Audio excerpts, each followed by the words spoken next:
What's going on, guys?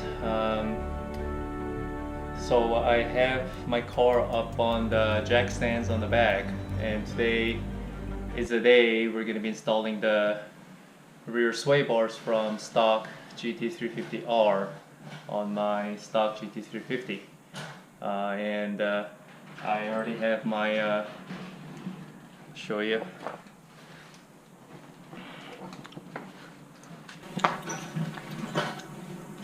Have my rear tires already dismounted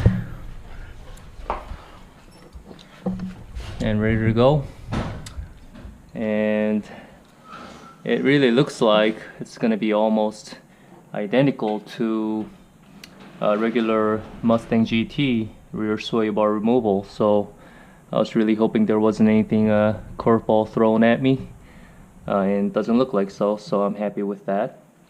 So today I'm gonna try to do a little bit of a DIY of how to install the rear sway bar here for you guys on the Shelby, and we'll start with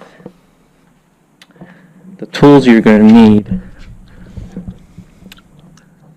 So obviously you're gonna need the sway bar, and here's the part number.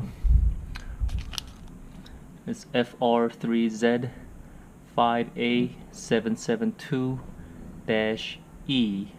That's the part number you need to order, and it is slightly thicker than the regular GT350 rear sway bar, meaning it's gonna give us a little bit better rotation, a little less understeer at the track. So that's what I'm hoping. And also you're gonna need two of these. These are the rubber bushings that you're gonna need to fit the sway bar. And again, here are the part number: F2GZ5493-C. And here are some of the tools you're gonna need. You're gonna need two socket wrenches, one in 10mm and the other one in 13mm or half-inch socket. And you're also going to need 18mm wrench, and you're going to need 7/32. There it is, 7/32 of the Allen head. Obviously you're going to need some extension and also torque wrench, and you're going to need some grease for your rubber bushings. And really that's about it. So there's not much needed. I don't think it's going to take too long, so we'll go at it. So again, let's see.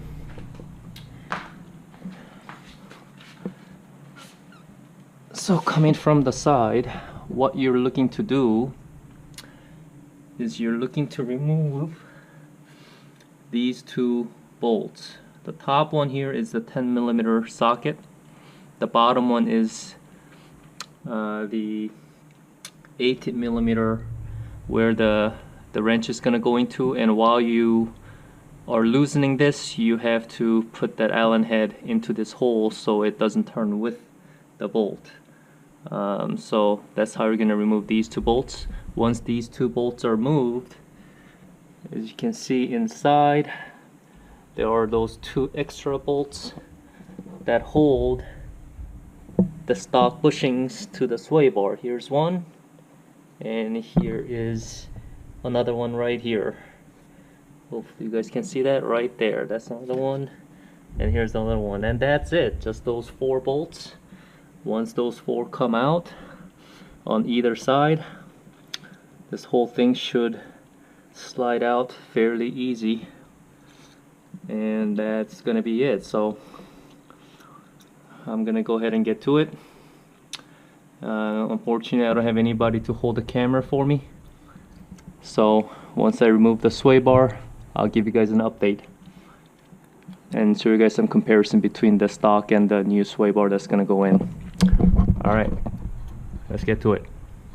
Alright, so the stock sway bar is out, and I wanted to give you guys a little comparison. I know it's a little bit difficult to tell, but the bottom one here is the stock sway bar, and the upper one is the R sway bar.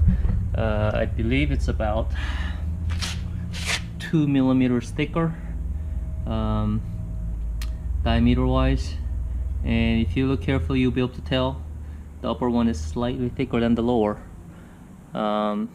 And I believe the sway bar of the R is made slightly shorter overall as well, so all that translates to a little bit more livelier rear end. So again, that's what I'm looking for. Also, so you guys don't have to go through what I had to go through, again, this is the bracket for the rubber bushing, and you can reuse this one. You don't need to get another one.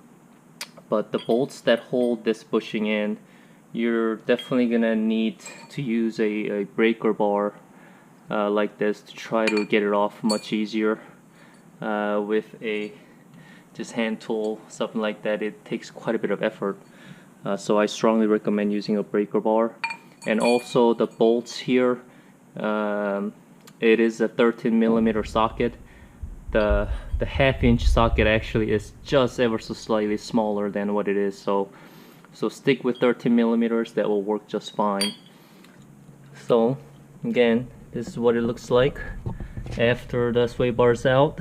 Here's the trailing arm, and something I did notice while I was in here is how thick, I don't know without how much this is gonna show, but how thick this lower control arm is, the aluminum arm, and how thick the bushings are that link it to the chassis.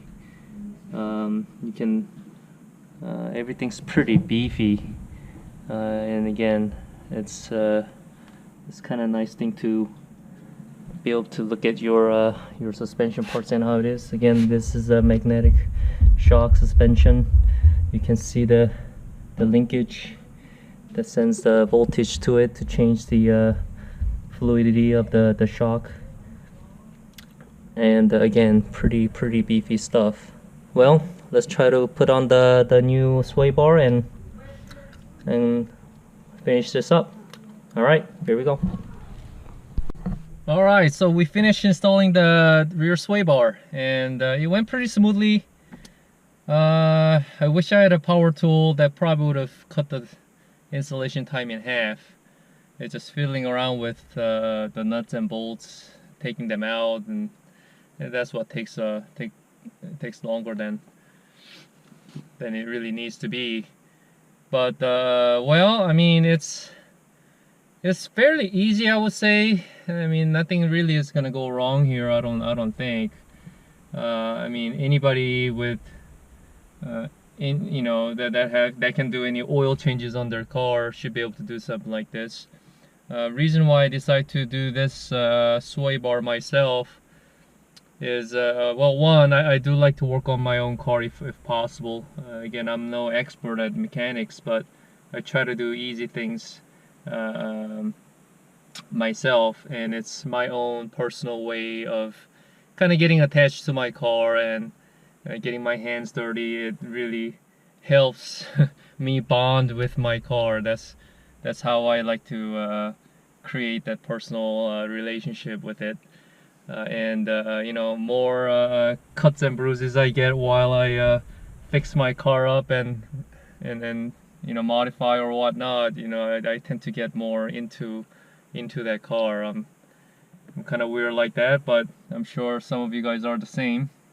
And also the other reason is I can easily save $120 right there just by investing in, you know, hour or two installing the sway bar myself. I got some quotes, 4 or 5 different reputable shops around town, and you know, they all want at least 1 hour of labor, which ranges anywhere between, you know, $100 to all the way up to $150 for that rear sway bar install.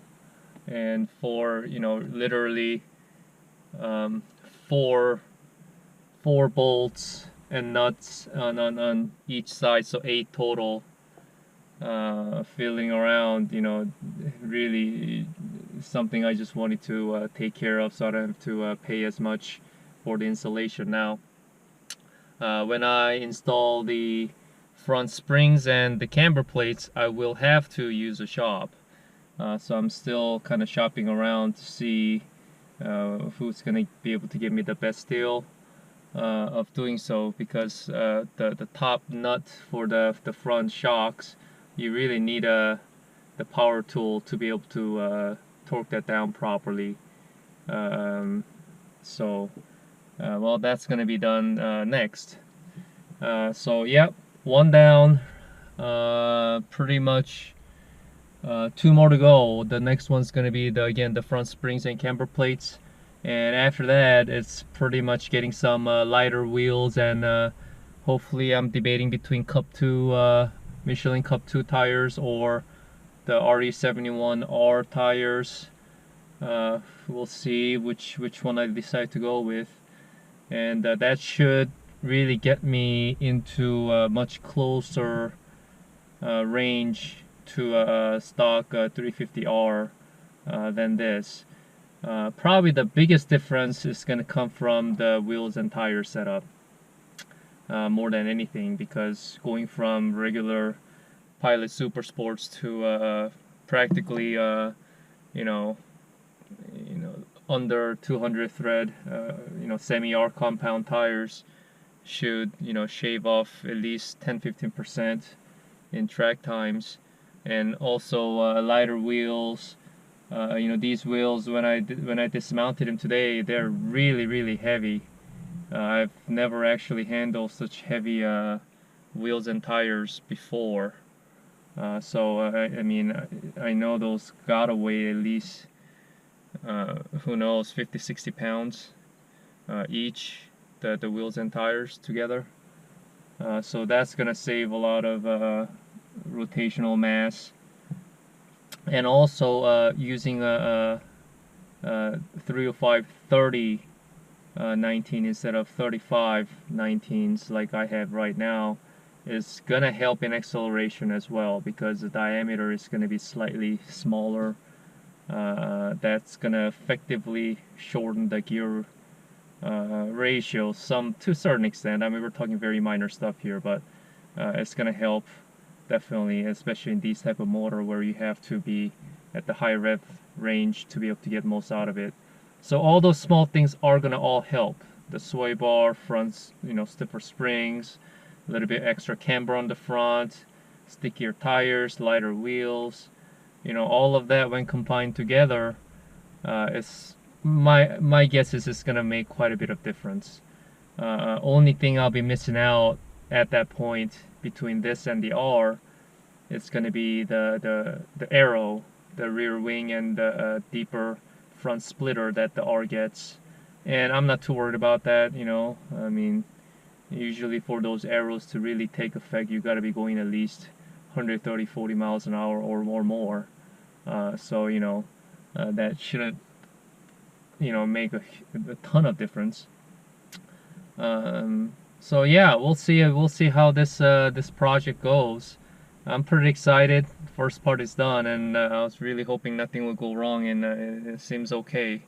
And like I said, guys, once probably the camber plates and front springs are done, I'm gonna be doing some driving impressions with you guys. Probably take the car to a canyon or small autocross event and gonna see how that feels before I get the tires and wheels set up. So I'll keep you guys updated.